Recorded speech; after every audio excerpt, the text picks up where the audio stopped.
You would never believe how sharp that man's nose was. He picked up the newspaper in his hand, gave it one light sniff, and knew it had been printed that very morning. Then a middle-aged man with a cast on his arm came toward him. The man took a deep breath and caught the smell of explosives inside the cast. He stayed calm and quietly asked the flight attendant to bring the captain. He told the captain that a terrorist on the plane was carrying a bomb. The captain looked doubtful, so the man showed his special trick. Как и то, что 35-40 минут назад вы занимались сексом с этой милой девушкой.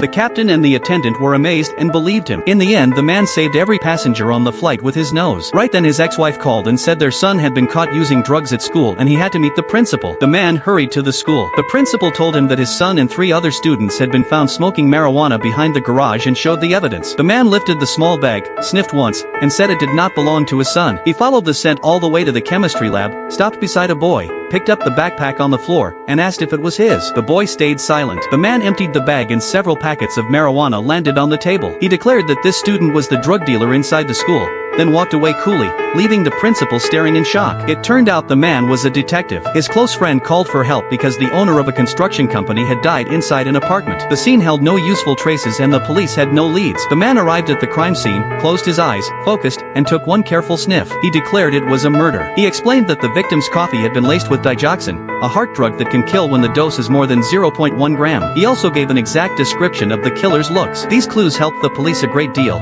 yet late that night another victim was found dead.